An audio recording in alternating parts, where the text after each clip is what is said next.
Hey guys, it's Matthew here once again with a slightly different video from the norm because I've been playing Diablo 3 for the past few days.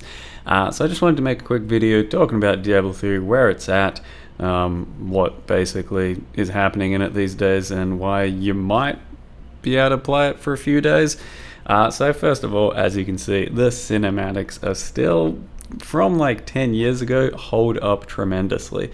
Probably still the best series of cinematics any game I've ever played has put together, and after basically having not gone through the campaign for almost 10 years, I think now, I decided to play Diablo 3 for the new season and go through the whole campaign.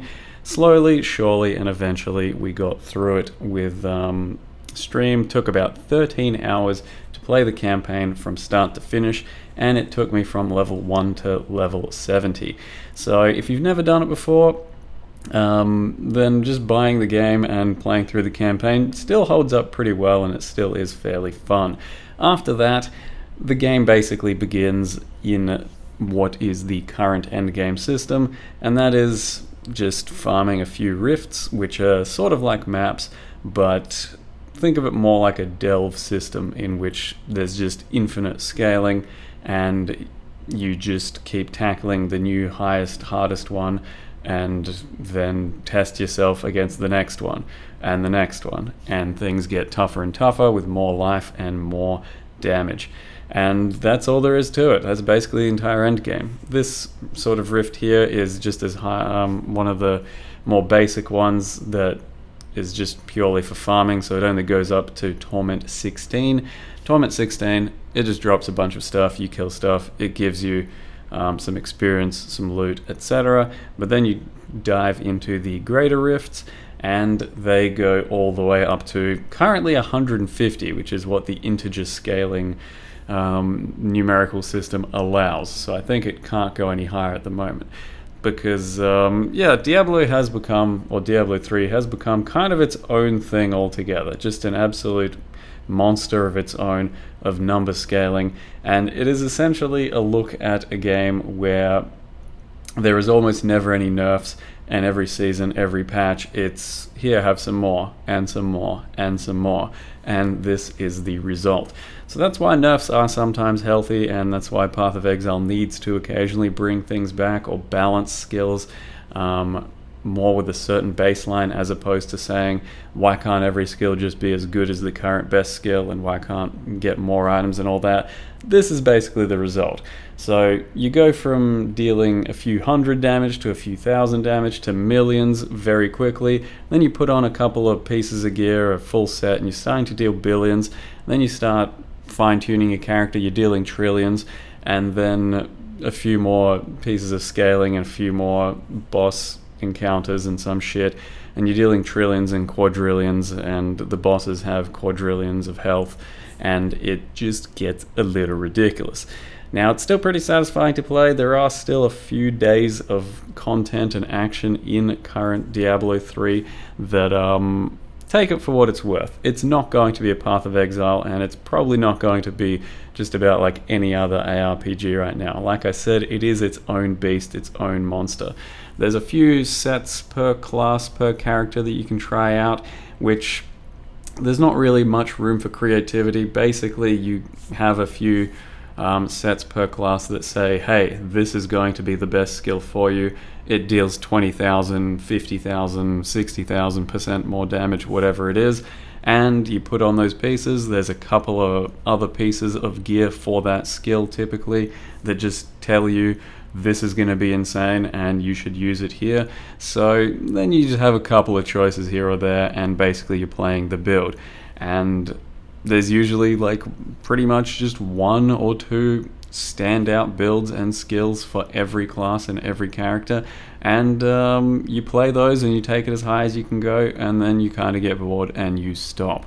So essentially all there is to it is it's a few days of fun gearing up your character, getting the scaling up, min-maxing a bit, you start hitting a bit of a brick wall, and then it's really not that much more fun. So I'd say it's still, if you're not playing too heavily, will give you anywhere from like 4 to 7 days of proper enjoyment, because all things considered, it is pretty fun.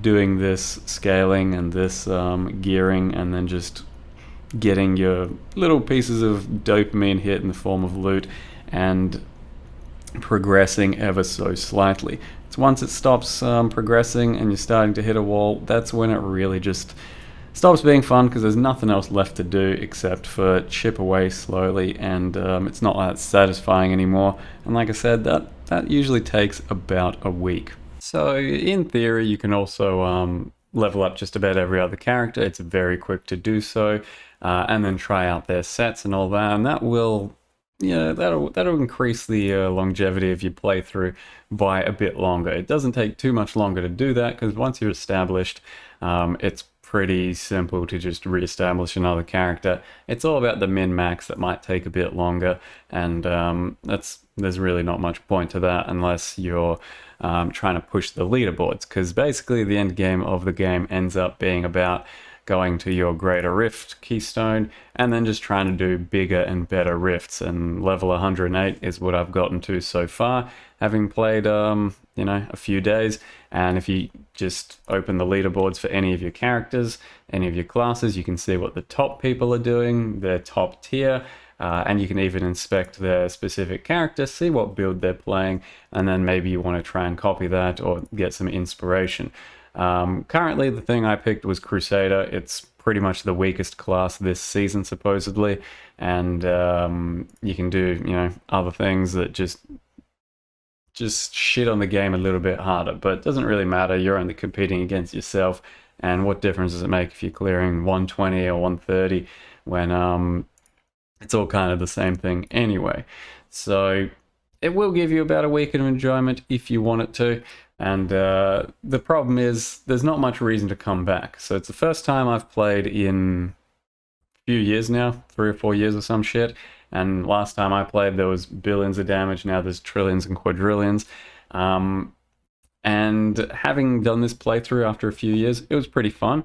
But there's not really any reason to play next season or the season after, or probably for another couple of years, because all you're going to do with the new season when it comes out is there's maybe going to be like one new set for a class, and there might be a small little tweak in a mechanic or some shit.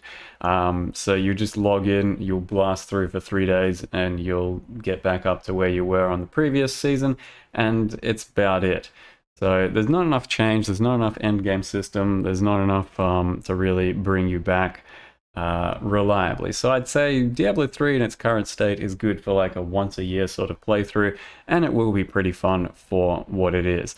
It's a bit of a, just monstrosity of a system at the moment, but if I were to say there's anything we can pick up to Path of Exile potentially, the only thing that really truly comes to mind is maybe just some of the looting. The looting is a bit more streamlined. You can have a lot more radius on your picking up of stuff, and you pick up a gem, a collection of gems, and they all suck up, and you got a little pet these days that can just like sort of suction gold towards you, so you don't even have to pick up gold. So not necessarily that entire system, but a bit more streamlined looting would be kind of nice in Path of Exile. And there is a lot of dumpster loot on the ground in PoE, whereas here, I mean, things are more or less crap unless they're legendary, and they're more or less crap unless they're ancient legendary, and then you're really chasing the primals. But everything on the ground basically still has a purpose. You pick it up and you throw it to the vendor, and then you use that system to be able to craft some shit or reforge your gear. So it's all still kind of useful. Everything on the ground more or less has a purpose. Whereas in Path of Exile, there's a lot of shit, and there's a lot of shit that has no purpose, and it's just wasted space, basically. So yeah, that's probably something that's getting addressed in PoE 2 anyway. So that's basically the comparison between D3 PoE. I mean, there is no real comparison. They're completely different games at this point. There's no complexity or depth to this and endgame system. It's just arcadey, quick, short-term fun. And if you're just looking for something for a few days, I do recommend it. If you've never played it before, then going through the campaign, doing the cinematics will be pretty enjoyable for you, I imagine. Other than that, just wanted to quickly show what I'm currently playing. It's a Crusader. I did like the shield throwing build that I played for a few days. This is how I mostly geared up. And they've got a nice system now that you can basically, pick between a few sets, save a certain set, and then you can just pick between them real quickly. So what I did to begin with when I started playing in Rifts was basically go for a shield throw build. Once you hit 70, you can do a few quest sort of things, challenges, and then get a full set of gear, and this is the default set. And then I got some shield throw stuff and just started throwing shields. And with the right setup, with the right sort of extra special property items, legendaries, you can make your shield throw just ricochet, bounce between stuff, and feel pretty satisfying.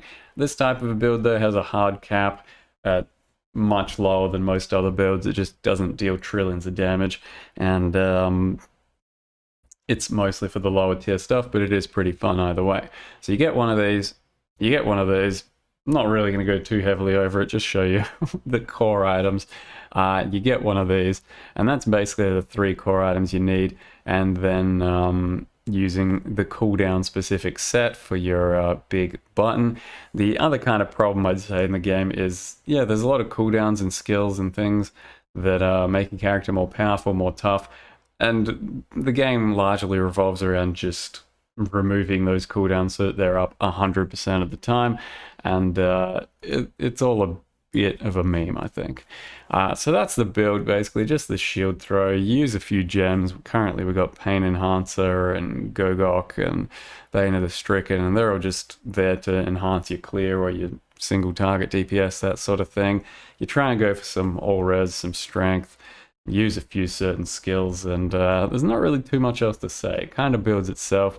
And then the build that I've been doing to actually push some greater rifts just recently is with Fist of Heavens. So you drop some Fist of Heavens, and then you can attack with some big shotgun level Heaven's Fury thing, and that's all there is to that one. It's the set that you're given, or that you find eventually, that gives you 20,000% damage and hundreds of percent attack speed and all that sort of shit. You then run a furnace or whatever, and then you can cube a few things. This is another kind of system that would go pretty extreme if you could use it in Path of Exile specifically. If you eventually have a system where you can just store an item, a unique property, and never have to use that item. It's a bit of power creep, right? So it's essentially just free gear slots, and it's fun. It is fun, but it is definitely power creep. So you get to choose between all these uniques that you can store, and then just have an extra property from that unique permanently on your character without having to wear it. And in this case, Fate of the Fell is what I'm using for the Heaven's Fury, and that just lets you have this sort of big lasery shotgun attack. Then using Shield of the Fury, Braces of Fury, and yeah, that's the whole set.